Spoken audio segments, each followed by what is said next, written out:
moving from here. Alright. So, ayan po guys, no? Pache-check ko lang. So, pasensya na po. Yun po guys. So, ito po ang ating isa pong sideline. So, if you want computers, may it be brand new or second hand, if you want to have your computers repaired, laptops, you can just send me a message. Search me on Facebook, Shuttercaptured, and just leave a message po there and I will reply.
Or welcome to another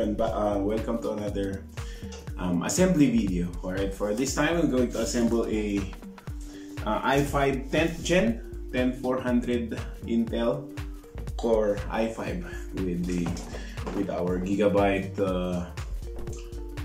motherboard. Alright, so there you go. So first up, all we need to have is a screwdriver. Okay. And first up, we're going to need the casing. Okay, so this is the casing. I just ito casing natin, not that fancy, since medyo low cost budget yung natin, yung client natin. So di tayo masyadong nag-dwell or nag-spend ng masyadong malaking amount sa casing. Workflow ko pagka nag-assemble po ako ng computer is this one, the processor and the motherboard. Ayan, so buksan natin ngayon. I-break natin yung seal ni processor. Ayan. And then saka natin bubuksan, hihilain si processor po. So yan po yung processor, yan lang po yung tinatawag nilang CPU or the Central Processing Unit. And ang nagpalaki dyan is itong fan niya.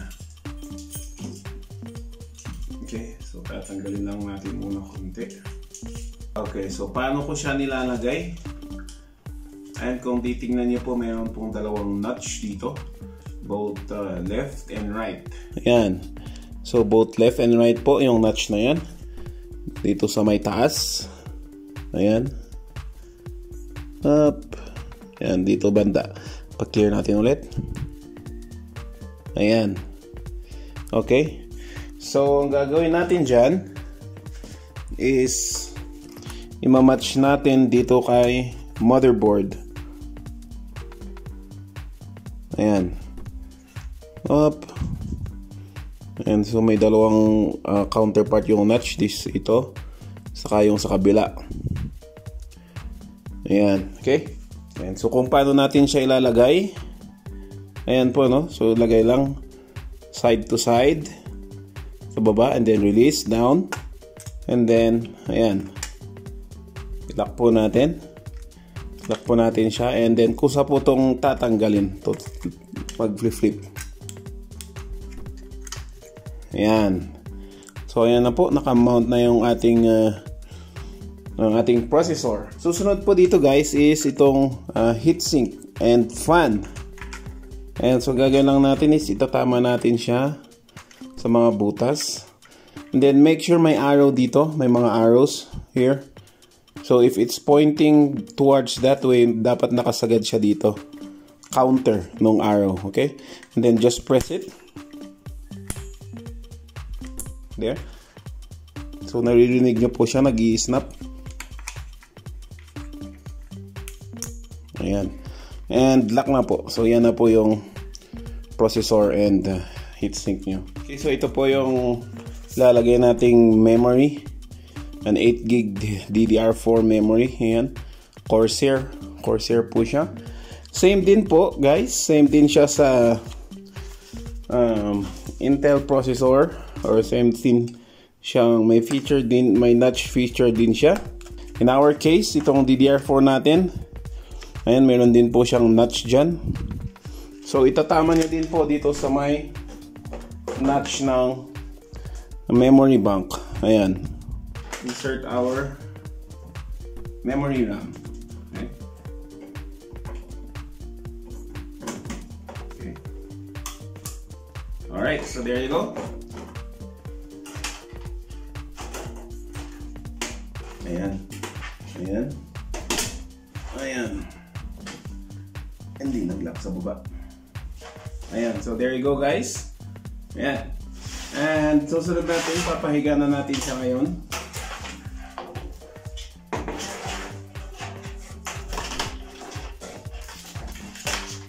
Ayan. So, ano pa ba yung i-connect natin dito, no?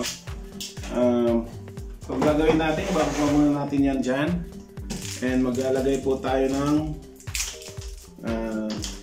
screw holders. So gagawin po natin 6 po yan, 2, 4, 6. Ayan, sakto ang 6. Sa mga ibang casings kasi nagbibigay sila mga sobrang ganito, 2. Ayan, so lalagay lang po muna natin screw holders. Dito po yung secondary na mag-i-screw yung board. And then at the same time kasi ganyan siya. Oh. So parang may paa siya, may half inch siguro yan o quarter inch na paa yung board. Parang ganito po kasi yan. Ayan. So, para hindi mag-contact yung mga components ng board dito sa metal casing natin. So, yun lang po yung silbi niyan. So, lalagay po ulit natin. Okay. So, gagawin lang po natin guys is ipapasok na. And then syempre, if fit natin, i-mount natin dito. Kung titingnan nyo ito mga to. Ayan. Ayan, i-match mo lang siya. Ayan. At the same time, mag-match na din po yung mga screw sets natin dito sa may baba. So, screw natin. Okay, ang screw natin po guys, iba po yung screw ng pang motherboard. Iba po yung pang casing. And then, iba rin po yung pang hard disk. Ayan, to give you an example. Ayan, so ito po ang ating screw for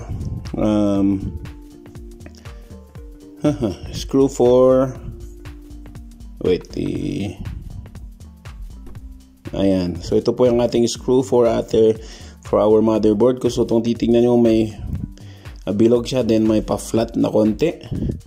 And para sa ating hard disk, ito po siya. So, diretso lang po siyang bilog yung ulo niya. Ayan. And this one is for the casing. Para sa power supply or sa... Okay. Ayan po guys, no? Ayan, so yun po yung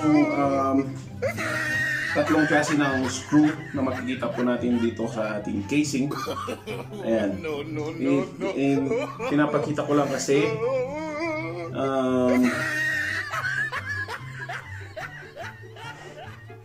baka iba yung gamitin nyo, masira yung thread ng screw, especially yung mga hard disk, sisira po yung thread nila. Alright, so okay na po yung ating cables and yung board. Iayos lang natin siya konti. Storage po natin, we have here 1 terabyte storage, in Toshiba, and 120 gig SSD. Alright, Okay. So basically guys, yun na po yun. Yun na po yung ating pag-assemble ng ating computer. Okay, one more try. I'm moving from here. Alright. So ayan po guys, no. Pache-check ko lang. So pasensya na po. At medyo blurred pala yung ano. Blurred pala yung video natin. Salita ko ng salita, blurred pala. Ayan, anyways po guys, ito mo, no? So, pasensya na kung di nyo nakita yung detail ng ating paglalagay ng board and yung lahat from the simula nung pinakita ko yung screw. Okay, so pasensya na po. It's hard to retake na naman ulit. Is it still clear? What? Is it still clear? The video? Yeah. Okay. Ayan, no? So, ayan. So, ito na po. Iti-test na natin ang ating computer. Bluey? I checked the video. You vlog. Ayan. So, he checks the video. I vlog. Ayan po, no? So, lumabas na po yung ating ano. So, technically, pupunta po talaga siya sa BIOS settings kasi by default, blanco pa yung hard disk natin. Ayan, so blanco pa yung hard disk natin and yun, so kailangan po natin installan ng operating system. So, how to install? Ayan, medyo mahirap po kasing maglabas ng how to install an operating system dito sa ano na to kasi we're using operating system. Ayan, so yun po guys. So, ito po ang ating isa pong sideline. So, if you want computers, may it be brand new or second hand, if you want to have your computers repaired, laptops, you can just send me a message, search me on Facebook, Shuttercaptured, and just leave a message po there and I will reply. And so Baguio and Benguet lang po tayo guys, pero kung gusto nyo pumunta akong Thailand para ayusin po yung mga computers nyo, Singapore, mga ganun, mura lang naman yung mga ticket dyan. Ayan po, no? So thank you guys and thank you very much for watching. Please, if you're not yet subscribed, please hit the subscribe and the notification bell. And bro, what? Don't skip ads. Alright, don't skip ads. Thank you guys, thank you very much and boing! Can I off it? Yeah. Bye guys. Since we're here, bye.